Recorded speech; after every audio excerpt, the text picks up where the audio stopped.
What if I told you that AI agents can now spawn their own AI agents that spawn their own AI agents that spawn their own AI agents, spawn their own AI agents that spawn their own AI agents? They would do this to accomplish complex tasks in tandem together and then report back to their leader agent. I just started learning how to build systems where agents can create their own agents for a certain task if you prompt it right. Now, I'm not there yet, but in this video, I'm going to show you how I have one agent spawn its own agents to create a fully customized Telegram bot and manage its content generation daily, and then sends it to me via message and email. And meanwhile, does not only keep its memory intact after I leave or start over, but it can debug itself, fix itself, and upgrade itself at my voice's own command. Okay, so in this video, I'm going to show you exactly how I'm harnessing the Agent Zero framework to build my own systems and agent processes like this. No, they're not creating their own agents yet, but they will be soon. It's crazy how fast this space is moving. AI agents are really the future of pretty much everything we think of as technology, as we remove the interface between us and the thing that is the technology, which in this case is AI. In this video, you'll see the exact conversation flow. I call intention-driven development, although I am typing like a caveman. I'm not using my voice, and how you can start learning to implement this system for your own projects. So let me show you exactly how this works with my real life example where I create this content generation agent. It manages its own API keys and even automates itself. Let's dive in. Okay, so let me walk you through it. The first thing in Agent Zero is choose a good model, a model that's good for coding, okay? I love the Venice AI models for lots of things, but when I want to code and build tools, I really like Anthropic. That's why I'm a big fan of Claude Code, if you know that if you watch my channel. As a utility model, I'm using Venice. I'm using the open weight model by OpenAI, hosted by Venice, so it's like private, and I pay a lot less because I'm using their DM token, another story. Web browsing model, I'm using Grok 4. That could be anything, right? So I'm using XAI here. Now, I've got my model set up. My prompt here is, I want you to modify your behavior. Anytime I request an image generation prompt for the AI Captain School, you will use the following system prompt along with the information provided on my request to generate a prompt. Okay? So generate the prompt that I need, and here's a system prompt to do so. So I paste in my system prompt, and we'll expand this here in just a second. And then I tell it, I also want you to create a new sub-agent that will create image and content and handle these tasks, and make sure you modify your behavior to use it when I make these requests. So that's what all this is. Now, Agent Zero has this cool expansion of your prompt window, which I love. So here's my full prompt here. Create a new sub-agent for these tasks and make sure your behavior uses it. And here's the system prompt for the images I need for new courses or whatever it is in the school. So style requirements, character specs, etc. And I'll just put a little tag here to say, okay, here's the prompt and here's the end of it. And basically that's all good now. I've already gone through and made that prompt. I actually generated that prompt with Claude Sonnet. And then I'll send that off now, and that's Agent Zero's first instruction. And we're going to see shortly here how, we got an error. And what's the error? I didn't put the Claude Sonnet 4.5 model name correctly in my model. So you see here, I put 4.5 when really it's 4-5. So I fixed that. And by the way, in this video, I'm trying to be very transparent about the errors I get, whether they're my fault or due to Agent Zero's software or whatever it is. So I'm not going to hide that from you. I also fixed the token limit because Claude Sonnet 4.5 has a 200,000 token limit. Okay, so now new conversation here. I'm just copying that prompt to start over just so we don't, get messed up anywhere. Boom. So Agent Zero starts us off here. And it does its thinking, and it says, okay, this is what I need to do. And it's interesting because Agent Zero runs its own Kali Linux environment inside of Docker. So it just runs code all day, and it can do all these things, and you don't have to worry about it messing with your computer because it's in its own Docker container. So the first thing it did is create the agent and then update its behavioral rules automatically. Now those behavioral rules are a file. So it updated its own file. Now, there once again, behavior adjustment tool. Okay. So that part is done. It created the new agent structure. It updated the behavior rules, and then it detects the request as I say it, and that agent has the system prompt for my image generation needs. So now I say, generate this prompt for the Your Business Knowledge Base course in the AI Captain School, which is the one I've been working on. And the reason I was inspired to make this agent, I'll pause it, is because all last night I was just making images in one conversation in Claude, and I thought, okay, next time I need to make more images for the school, I'm going to have to find this conversation and then like say, hey, okay, now make another one, make sure you're following the same style. So instead I just said, hey, Claude, make a system prompt for me.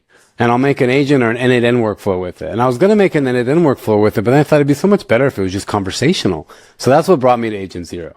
So now what is cool is Agent Zero is calling its first subordinate agent. Self-spawning motherfucking agents. This is gnarly stuff when you take it to the next level, which I'm not going to do in this video, but imagine agents that can create new agents based on what they need, and they can code new agents based on what they need because of what you told them you want to have happen. Intention-driven development at its finest. So as this prompt goes, I notice that its output is off. Like that is not an image. It's actually asking me, like, it's trying to get really deep into it when I'm just like, no, just generate a frickin' prompt, right? So it's too long. And I said, hey, I referenced my original prompt that I had generated with Claude. Hey, it's maximum 1,500 characters. So down here, I'm about to say, check the system prompt I gave you again, because it should be only 1,500 characters max. And it also should be like in paragraph form. Okay, let's make it a regular prompt. Let's cut to the heart of the matter. Fix it. And I love talking to AI agents because you don't have to be like super polite and thoughtful like you do with humans. So, okay, now A0 is calling a subordinate agent. This is some crazy shit, guys. Like, it's calling the AI Captain's content creator agent, which you're going to see because that's what's in the system profile. That's what's in its behavior. I'll use call subordinate tool with the AI Captain's content profile. But I want you to imagine when you give an agent a task and it needs to create its own agent in order to do it. So it says, okay, this agent has this system prompt and has these tools, and I'll even create a few scripts so it can do these things faster. Or an agent that does the writing of the scripts. It's a coding agent. In fact, we have that in Agent Zero. There's a sub-agent that's a coder. So we're not there yet, but I just want you to imagine agents calling sub-agents, calling sub-agents, calling sub-agents. It could go on forever, and all of it goes back to what you wanted. So right now you see Agent 1 called Agent 2, Agent 2 called Agent 3, Agent 3 called Agent 4, Agent 4 is calling Agent 5, and I'm like, wait a minute. There's just one agent here that needs to work on this. So your sub-agent is spawning new agents in a loop. The first one should have been able to generate the prompt, not delegated to a new agent. So I just let it know, and it took care of it. Now you'll see how there's a prompt there by Agent 5. That was Agent 5 reporting to Agent 4. And now Agent 4 is reporting to Agent 3. Agent 3 is reporting to Agent 2, and Agent 2 is reporting to Agent 1. And then Agent 1 is reporting to Agent 0, who then reports back to me, which is why this framework is called Agent 0, right? It's Agent 0. And we got another error there, but it doesn't do anything. We're okay. There we go. Now we have our prompt. I can copy that and paste it into the Venice interface using the High Dream model because it's awesome. Now, in just a minute, we are actually going to take this to the next level. And I'm going to have Agent Zero generate the image too. That'd be cool, right? So I'm going to take a screenshot of these settings on Venice, image format PNG, and I'm going to have those images generate just so we can look at them. Cool. Not bad. Not exactly what I wanted, but not bad. Okay. So now we want this agent to send this prompt to Venice AI to generate the image itself, because why not? Right? So Venice AI uses the same API specs as OpenAI, but it's got a different base URL. So that's the base URL. And I'll paste that in there. Now, Agent Zero probably should know that, but just in case it doesn't anyway, use Context 7 MCP to find the library, the OpenAI library, so you know how to use the tools. Now, Context 7 is an MCP tool. Context 7 is an MCP that has tools. So like get library docs will find all the documentation for whatever library it needs to use. In this case, it's OpenAI documentation. So Context 7 MCP gives the AI a chance to just grab all that research in one fell swoop. To grab all that documentation in one fell swoop so it knows it's doing the right thing with that software. Attached are the files, those screenshots of the image generation models. And I just wanted to let it know in its behavior, like not all image prompts are going to follow this exact prompt. But this agent should always send the prompt to Venice for image generation after creating the prompt. And then afterwards, send the file, right? I want to see the file somehow. So there we go. I've got the settings attached. And we're going to see in a second how images don't display on the Agent Zero interface currently. So I need a different way to actually see the images. I can download image files or any files from Agent Zero, but the images aren't done once you generate the first draft. You might want to upscale them. You might want to tweak them. So I do need a different interface for that. So now let me back up a little bit. It created that workflow. It's going to integrate the image generation into this agent's workflow when it's prompted correctly. So it also said in here, and we missed it, and I missed it, it needs the Venice AI API key. So this isn't going to work here. It's still going to spawn the new agents, and then it's going to be like, oh, hey, if you want me to do this, we're actually going to need your API key. So here's my new prompt. I want to see the Captain Robot shaking hands, and the course package they stand in front of should say your business knowledge base, which is the main course I've been working on. So now you can see Agent Zero called the sub-agent Agent 1, and Agent 1 came up with the prompt. And then it said, oh, hey, yo, I can't do my job because you didn't give me the API key. So I go into the settings, external services tab, I go down to secrets management, and I can put that in my variable store or secret store. I set the API key, boom, now I can do it. And now it's going to do it. And you can see from all that random gibberish that the API calls are working. And now we've got 4 variants. We've got the files there. But once again, I just have to download them. No. Makes me feel a little bit like a caveman. So, next, I want you to email me these images so I can see them without having to download them. Too many clicks, right? This is my email, and use Mailgun MCP. And by the way, whenever I say email me, use Mailgun MCP and send it to my email, Jordan@AICaptains. Also in the future, automatically email me when we generate an image. So it's like I'm telling it to do something, and I'm also saying, by the way, I always want you to do this. And Agent Zero will modify its behavior to do that. It will that's what the framework is for, to have that kind of a memory and persistence in behavior. So now it's using the behavior adjustment tool, and it did. It updated its rules, and now it is going to send me an email with those 4 images. So it did something wrong and had the wrong Mailgun domain. So I came in here to our end variables in the MCP server section. I copied that and I said, hold up, the domain is this. It's not example.com, which is what I put, example.com. Like what? So now we fix that, and it'll just continue on as it planned. Boom. It sends the email. Let's take a look. Okay. No files attached. So now we're like in standard vibe coding debugging mode. Okay, it didn't work. I got the email, but it doesn't have this. Fix it. Just like in Cursor, just like in VS Code with whatever, like fix it. It's not working, fix it.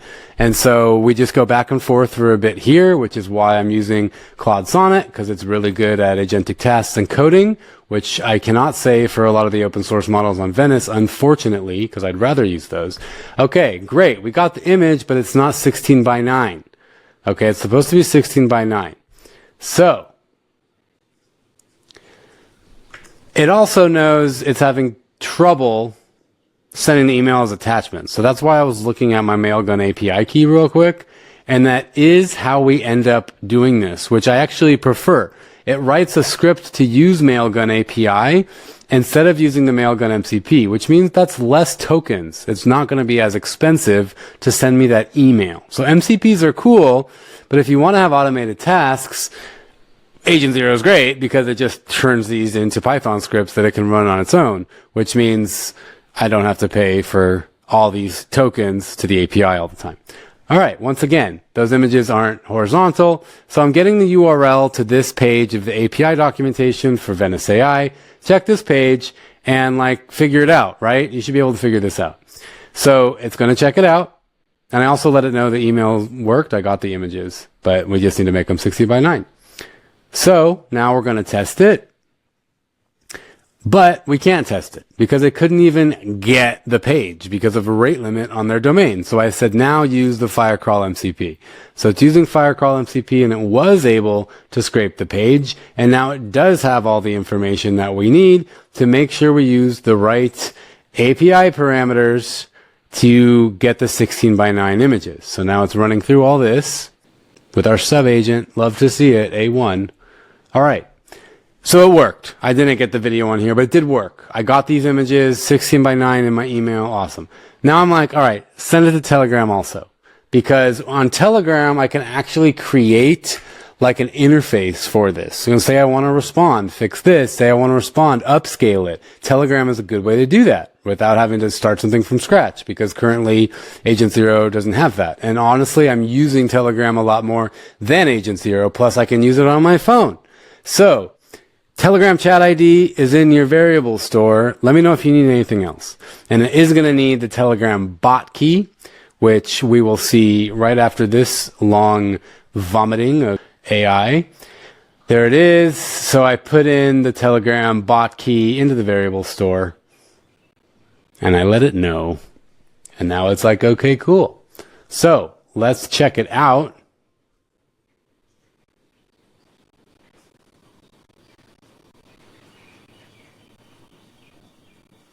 Cool. There's a Telegram window. We've got 4 variants of the same image. And now I can simply download them from Telegram. But what if I want to upscale them? So there's my next prompt. When I respond, I want to be able to tell you to upscale the image. Check the Venice documentation again for the proper upscaling API parameters. So when I reply to an image message and say upscale, it should then send the upscaled image as a file, not as compressed media.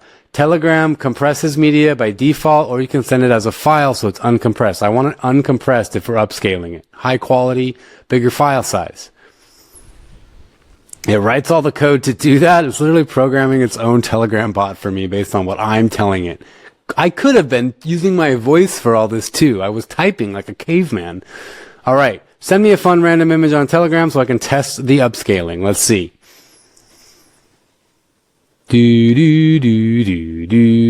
Okay. AI captains.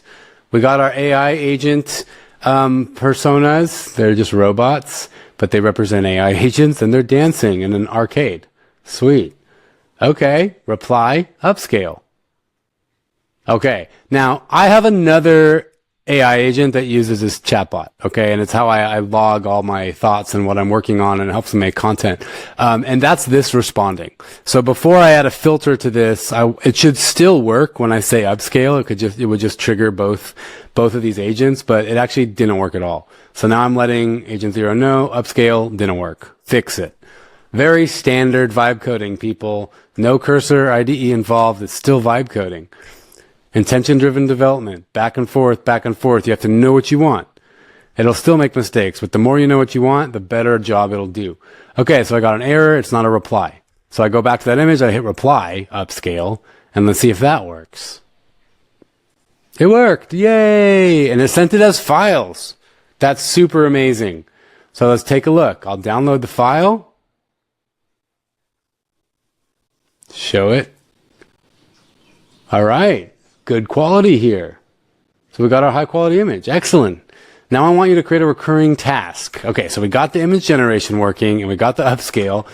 Every day at 10:45 a.m., generate a random fun AI captain's image for me and send it to me on Telegram. And I used 10:45 a.m. because it was like 15 minutes away, 20 minutes away, so I thought I could still be recording so I could like see it in action. But actually it made the recurring task in like 30 seconds. So I was like, okay, change it to 10:30 and send a test right now. So it deletes that task. It makes a new task with the scheduler tool. And it also like did this test here, sent me an example. Okay. So these were sent to Telegram. But most importantly, now look at this new task we have in the task tab. Daily random AI captain's image. Let's see what that's all about. All right. Every day at 10:30, 10, you are the AI captain's content creator agent. Generate entertaining random AI captain school images in the synthwave, vaporwave style. Now, I might want to enhance those prompts, but for now it's fine. Really, I'm concerned about the system right now. Prompts can always be fixed as long as the system's working. This is more about the output, which I can fix. So that's what AI Agent creates in the Tasks tab. So what we did is created a new agent, and here in the Agent 0 folder, we can see AI Captain's content is this new agent here, and we can see all these tools and instruments it made for itself. These scripts, basically. I'm not sure what they're called, tools or instruments or whatever. Jan or whoever, if you're watching this, let me know what these are called. Let me know in the comments. Are you an Agent Zero user that knows more about this kind of thing than me? Let me know in the comments. So it's got these cool Python scripts it can use for Telegram, for image gen, and it's got this prompt folder. It's got its system prompt in there, and we can probably add more prompts in there for different use cases. And then we made this task to schedule to use that agent, basically, to then send me images every day at 10:30. Which it does, and it makes us these awesome images. So, in conclusion, Agent Zero is the ultimate intention-driven development tool, because all you gotta do is tell it what you want, and in essence, it'll just keep spawning the right agents till it gets the job done. Now, not every agent might be the agent for the job, which is why it'll just spawn a new agent. Now, in this reality currently right now, it's not gonna make a new agent, like based on its own needs, but it will, and it could. It could, people. If I put that into its system prompts, and I'm sure it's going to be in there soon anyway, the Agent 0 or Agent 1 or Agent 2 will be able to code its own new agent. And maybe not code, maybe that's not the right word, but create the right system prompt for it, give it the right tools and instruments, create the scripts necessary. Actually, it would actually call the coder sub-agent to make the scripts, and then the coder agent would report back, and they go, okay, now to this agent that's making the sub-agent, you get these scripts. Thank you, coder agent. And basically, you make just whole fleets of agents that are self-spawning and creating tools for themselves and creating new agents for themselves to help them. And that's the future of frickin' everything. And it's kind of scary, but it's also really cool if you can get a handle on this. So I think Agent Zero is a fantastic tool. It's becoming my agent of choice, to be honest. I've been spending like 8 months trying to figure out the best agent for me, and this framework, it's working. It works. And I obviously love Cloud Code for like different purposes, but as far as just AI general assistance, you can really configure Agent Zero to do almost anything. So I hope this was a good example for you to see kind of like where this is headed, what Agent Zero is all about. And if this was inspiring, you know, leave a comment. Thanks for subscribing to the channel and sticking around, because I want to explore all this stuff. And yeah, in the AI Captain School, we explore this. There's going to be an Agent Zero workshop soon. I mean, we're kind of going to have them frequently, because I think this is where my life is headed, into more Agent Zero AI agent territory, because it just feels like the most important. Like all this other stuff isn't going to matter. Build a SaaS that uses AI. Okay, whatever. Soon you won't need a SaaS, because you can just have agents that just do everything for you. So thanks for watching. I'll see you in a new video. Much love. All right, crew, time to light it up. On my mark, lift. Stay tight, eyes forward. We've got corruption ahead. Shields up. Repair teams, patch the grid. Barrier units, hold the line. Now, drive it back.